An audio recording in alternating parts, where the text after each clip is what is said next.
Exam எழுதுகிற பிள்ளைங்களுக்கு என்னுடைய வாழ்த்துக்களை நான் தெரியப்படுத்திக் கொடுக்குறேன். உண்மையிலே கர்த்தர் உங்கள் கூட இருப்பாரு. உங்களுக்கு நல்ல ஞானங்களை கர்த்தர் தரட்டும். அதனால் இன்றைக்கி நீங்கள் பார்த்துக்கிட்டிங்கன்னா தமிழ்நாடு, கேரளா ஆகிய மாநிலங்களில் வந்து இன்றைக்கி எக்ஸாமு சில இடங்களில் தொடங்கிட்டாங்க. அதுக்காக பிள்ளைங்க ஆயத்தமாக இருக்கிறாங்க. அநேக இடத்துல எக்ஸாம் எழுதிக்கிட்டு இருக்கிறாங்க. எழுதுகிற பிள்ளைங்களுக்காகவும் ஆயத்தமாக இருக்கிற பிள்ளைங்களுக்காகவும் நான் ஆண்டவராகிய இயேசு கிறிஸ்துவின் நாமத்தினாலே உங்களை நான் ஆசீர்வதிக்கிறேன். கர்த்தர் நிச்சயமாகவே உங்கள் கூட இருந்து நல்ல ஞானங்களை கர்த்தர் நிச்சயம் உங்களுக்கு தருவார். எந்த விதமான பயம் உங்களுக்கு வேணாம். ஏன்னா உங்களுடைய பேரண்ட்ஸு, உங்களுடைய தாயும் தகப்பனும் உங்களை அந்த அளவுக்கு நம்புகிறாங்க. அவங்கள நம்பி உங்களை அனுப்புகிறாங்க. அதனால் வேண்டாத சிந்தைகளோ வேணாத கெட்ட நண்பர்களோ உங்களுக்கு கூட்டு எதுவுமே வேணாம். நம்முடைய தாய் தகப்பனின் மனசு நினைப்போம். நினச்சி நீங்கள் எக்ஸாம் எழுதுங்க. நிச்சயமாகவே நீங்கள் நல்ல ஒரு மதிப்பெண்களை நிச்சயம் பெறுவீர்கள் பிரியமானவர்களே. ஆகவே உலக ஆசைகள், உலக நண்பர்களெல்லாம் வெறுத்து எக்ஸாமுக்கு நீங்கள் முக்கியத்துவம் கொடுங்க. நல்லா படிங்க. மொபைலை கூட யூஸ் பண்ணாதங்க.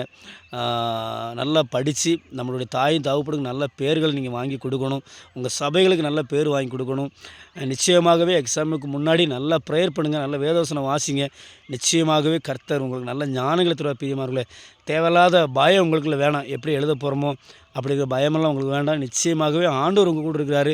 உங்களுக்கு துணையாக நிற்பார். ஆகவே இந்த வீடியோ பார்க்குற உங்களை ஒவ்வொருவரையும் நான் மனப்பூர்வமாக வாழ்த்துகிறேன். கர்த்தர் நிச்சயம் உங்களை ஆசீர்வதிப்பார். God bless you.